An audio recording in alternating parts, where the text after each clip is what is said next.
जय हिंद प्यारे बच्चों, आज की कक्षा में आपका स्वागत है। आज हम कक्षा 12वीं विषय व्यवसाय अध्ययन का 5वां अध्याय पढ़ेंगे। चैप्टर स्टार्ट करने से पहले हम देखते हैं एक छोटा सा वीडियो।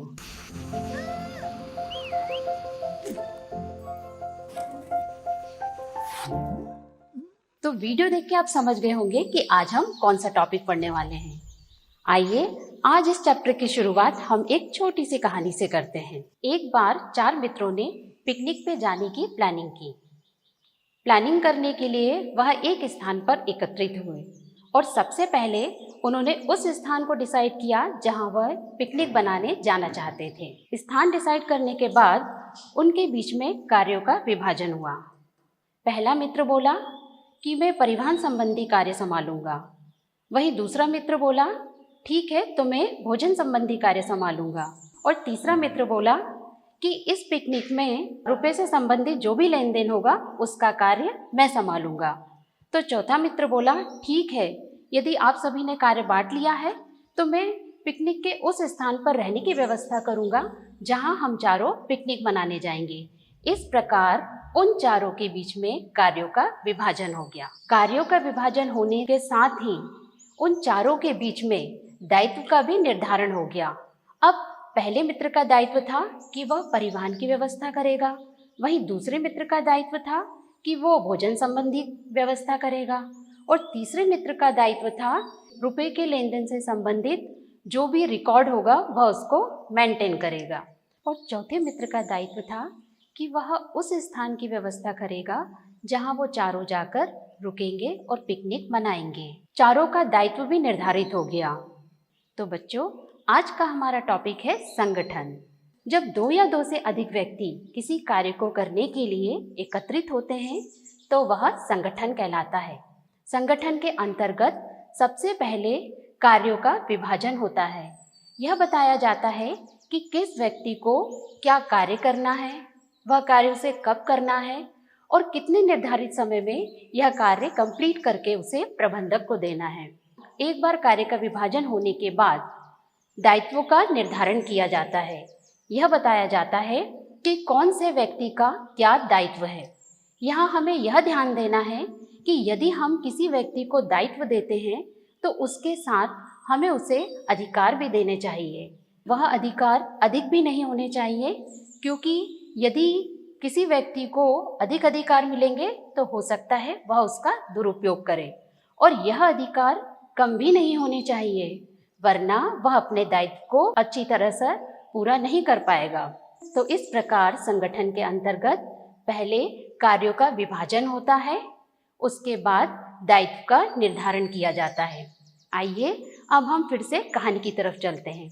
उन चारों मित्रों ने कार्य का विभाजन तो कर लिया और साथ में दायित्व का निर्धारण भी हो गया, परंतु जब तक उन चारों में समन्वय नहीं होगा तो क्या वह अपने उद्देश्य को प्राप्त कर पाएंगे? नहीं। सबसे जरूरी है संगठन में जितने भी व्यक्ति हों उन सभी में समन्वय का होना आवश्यक है। समन्वय से आशय है उनमें एक अच्छी अंडरस्टैंडिंग होनी चाहिए, उनमें एक अच्छा तालमेल होना चाहिए, तभी कोई संस्था अपने उद्देश्य को प्राप्त कर सकती है। तो इस कहानी में उन चारों मित्रों में एक बहुत अच्छी अंडरस्टैंडिंग थी, एक बहुत अच्छा तालमेल था, इसीलिए वह अपने उद्देश्य को प्राप्त कर पाए और इसी के कारण उन चारों में मधुर संबंधों की स्थापना हुई। तो बच्चों, इस प्रकार हम एक बार फिर से संक्षेप में समझते हैं कि जब 2 या 2 से अधिक व्यक्ति किसी कार्य को करने के लिए एकत्रित होते हैं तो वह संगठन कहलाता है। संगठन के अंतर्गत सबसे पहले व्यक्तियों को कार्य बताया जाएगा कि उन्हें क्या कार्य करना है। कार्य का विभाजन होते ही उन व्यक्तियों के बीच में दायित्व का निर्धारण किया जाएगा। दायित्व के साथ साथ उन्हें अधिकार देना भी जरूरी है, और जब तक कोई भी संस्था सफल नहीं होगी तब तक कि उन कर्मचारियों के बीच में या उन व्यक्तियों के बीच में समन्वय ना हो। तो मुझे आशा है कि आप संगठन का अर्थ समझ गए होंगे। आइए इस कड़ी को जोड़ते हुए हम आगे की तरफ बढ़ते हैं। बच्चों, क्या आप जानते हैं कि किसी भी कार्य को करने की एक प्रक्रिया होती है। यदि हम किसी भी कार्य को स्टेप बाय स्टेप करेंगे तो उस कार्य को करना आसान हो जाता है। तो आइए अब हम संगठन की प्रक्रिया को विस्तार पूर्वक समझेंगे। हम कोई भी कार्य क्यों करते हैं? क्योंकि हमारे सामने एक उद्देश्य होता है। उस निश्चित उद्देश्य को प्राप्त करने के लिए हम कोई भी कार्य करते हैं। उदाहरण के लिए, यदि एक बच्चे ने पेंटिंग कंपटीशन में पार्टिसिपेट किया है तो उसके सामने मुख्य उद्देश्य क्या है? वह उस कंपटीशन में फर्स्ट पोजीशन पर आना चाहता है। तो इस प्रकार बच्चों, संगठन प्रक्रिया में सबसे पहले उद्देश्य तय किया जाता है कि किस उद्देश्य को प्राप्त करने के लिए कार्य किया जाएगा। एक बार जब उद्देश्य तय हो जाता है तो उसके बाद बारी आती है क्रियाओं का निर्धारण। इसका अर्थ ये है कि उस उद्देश्य को प्राप्त करने के लिए अब हम कौन कौन से कार्य करेंगे, कौन कौन सी क्रियाओं को डिसाइड करेंगे जिससे कि आसानी से हम उस उद्देश्य को प्राप्त कर सकें। उदाहरण के लिए, जब बच्चे ने उद्देश्य तो तय कर लिया, अब उद्देश्य तय करने के बाद वो क्या करेगा? उन एक्टिविटीज़ को डिसाइड करेगा जिससे कि उस उद्देश्य को वो आसानी से प्राप्त कर सके। उदाहरण के लिए, अब वह सबसे पहले या तो टीचर से उस कंपटीशन के लिए फॉर्म मांगेगा या फिर उस संस्था से फॉर्म लेगा जिसको कि वो भर के टीचर को देगा। दूसरे नंबर पे वह उस टॉपिक के लिए प्रैक्टिस करेगा जो कि उसे कंपटीशन के लिए दिया गया है, और उसके बाद वह उन संसाधनों की व्यवस्था करेगा जो कि उस पेंटिंग के लिए उपयोगी है। तो इस प्रकार बच्चों, संगठन प्रक्रिया में सबसे पहले उद्देश्य निर्धारित किए जाते हैं। जब एक बार उद्देश्य निर्धारित हो जाते हैं तो उन उद्देश्यों को प्राप्त करने के लिए क्रियाओं का निर्धारण किया जाता है। यह तय किया जाता है कि किस प्रकार से हम उन उद्देश्यों को प्राप्त करेंगे। क्रियाओं का निर्धारण करने के बाद बारी आती है क्रियाओं का समूहीकरण की। क्रियाओं का समूहीकरण का अर्थ है कि एक जैसी क्रियाओं का समूह बनाना। उदाहरण के लिए, एक विद्यालय में शिक्षक का कार्य है पढ़ाना, तो उनका एक समूह हो गया। उसी विद्यालय में ऑफिस स्टाफ भी होता है जिसका कार्य होता है ऑफिस से रिलेटेड जो भी काम होगा वह कार्यालय के कर्मचारी करेंगे, तो उनका एक समूह हो गया। इस प्रकार एक ही विद्यालय में हमने देखा कि एक स्टाफ हो गया टीचर का और दूसरा स्टाफ हो गया ऑफिस का। तो इसी को ही हम बोलते हैं क्रियाओं का समूहीकरण।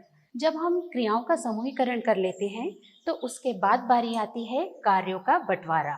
प्रत्येक व्यक्ति को यह बताया जाता है कि उसे क्या कार्य करना है, उसे यह कार्य कब करना है एवं कितने निर्धारित समय में यह कार्य पूर्ण करके देना है। तो जब एक बार कार्यों का बंटवारा हो जाता है तो उसके साथ ही हमें यह भी ध्यान रखना है कि यदि हम किसी व्यक्ति को दायित्व देते हैं तो उससे रिलेटेड या उससे संबंधित अधिकार भी उसे दिए जाने चाहिए।